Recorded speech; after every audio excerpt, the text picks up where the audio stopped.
Some industries are starting to feel the belt tightening because of President Trump's tariffs, with hard-hit truckers taking another blow. Layoffs are beginning in the trucking industry as American ports are seeing a big drop in cargo ship arrivals, meaning less to haul across our country. As much as Donald Trump wants to blame President Biden for all of the horrible things that have happened since Trump took over, the truth is American workers and American businesses know exactly who is to blame for the horrible economic conditions under which we are now living. And that person, of course, is Donald Trump. It started with a whisper, a quiet tremor deep inside corporate boardrooms.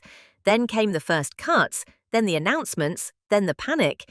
Now it is a roar. 4 companies, tens of thousands of workers, $90 billion in disrupted trade, one cascading collapse. As of today, June 2nd, 2025, the trade war has stopped being policy and started being pain. Not in Beijing, not in Brussels, but in Baltimore, Detroit, Harrisburg, and Atlanta.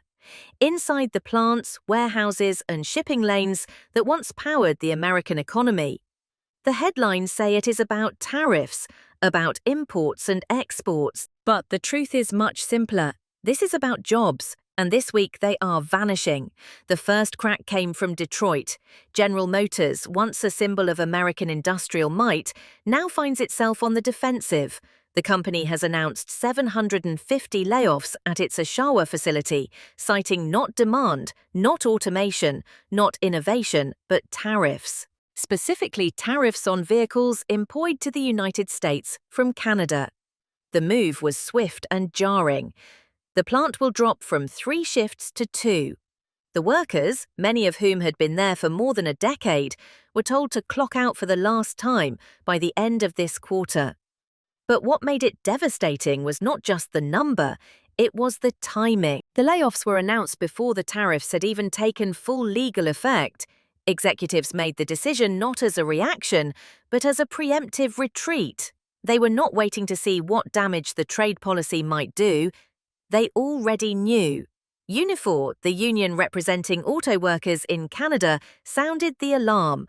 President Lana Payne did not mince words. She called the move reckless and warned that an additional 1,500 supplier jobs could be lost as a ripple effect. This was no isolated incident. This was a fire starting to spread behind closed doors. Sources say GM officials are deeply concerned. Logistics channels that once moved seamlessly between Windsor, Michigan, and Oshawa, Ontario, are now laced with legal traps, escalating fees, and government delays. They can no longer predict costs. They can no longer guarantee delivery. So they are downsizing fast. But the tremor did not stop there. It moved south, back into the American Midwest. Stellantis, the parent company of Jeep, Dodge, Ram, and Chrysler, issued its own chilling memo. 900 layoffs across 5 United States plants' production lines, some of which had just been upgraded, now idled, machinery silent. The reason, once again, tariffs.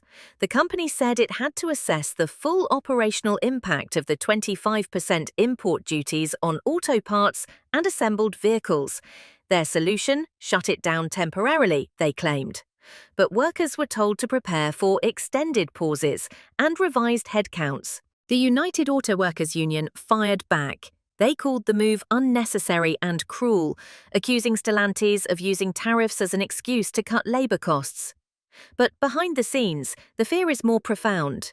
Stellantis executives are reportedly eyeing permanent shifts in supply lines away from cross-beer assembly and toward isolated single-country manufacturing. If that happens, it could mean not just temporary layoffs, but structural changes that leave entire regions jobless. Meanwhile, the Canadian counterpart to UAW issued its own grim warning. Trump is about to learn how interconnected North America's production system really is, and auto workers are about to pay the price for that lesson. And then came the freight collapse. At Volvo's North American division, the lights are dimming. The Swedish manufacturer of heavy-duty trucks has announced it will lay off between 500 and 800 workers across multiple sites, the largest impact Mack Truck's flagship facility in Pennsylvania also affected engine and transmission plants in Virginia and Maryland. The stated reason: demand has collapsed, orders for new trucks are falling through the floor, but when asked why, Volvo's spokesperson was direct: uncertainty, tariffs, costs, disruption. The spokesperson described the climate as destabilizing, pointing to steel input costs, retaliatory tariffs on finished vehicles, and waning confidence in US freight markets. Their official statement admitted it was not just a market downturn, it was a policy shockwave, one that has made fleet operators reluctant to expand and manufacturers too afraid to overproduce. In short, the lifeblood of the American shipping backbone, its big rigs and long-haul trucks, is slowing down. The veins of the economy are starting to clot. In those facilities, workers are being told their services are no longer needed. Break rooms are emptying, toolboxes are locked, and the silence in the assembly halls is being broken only by the sound of forklifts hauling unused equipment to storage. Before we continue, hit that like button to help us beat the YouTube algorithm and to show your support. But even that scale of pain could not prepare the public for what came next. United Parcel Service, UPS, the brown and gold symbol of American logistics, this morning the company confirmed it will lay off 20,000 workers and close 73 sorting facilities across the United States and Canada. That is not a rumor. That is not a projection. That is an official statement. Executives say the cuts are part of a broader restructuring strategy, one that includes phasing out Amazon contracts and reducing operational scale. But sources inside the company tell a deeper story. The trade war has gutted global freight volume. CEO Carol Toei put it plainly: the world has not seen trade disruption on this scale in more than a century.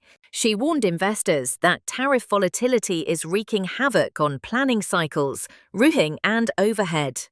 Many of their small business clients, especially importers dependent on Chinese manufacturing, are collapsing under the strain. Some are cutting volume, others are closing entirely. UPS is racing to slash $35 billion from its annual budget just to stay afloat. But even that might not be enough. The logistics sector is often the last to be hit and the first to reveal systemic collapse. When the trucks stop rolling, the shelves stop filling, and the layoffs spread like wildfire. Today, rural UPS hubs are being dismantled, urban ones are being merged. Entire communities that depended on these sorting centers as employment anchors are now bracing for a tidal wave of unemployment claims. And inside union halls across the country, leaders are preparing for battle.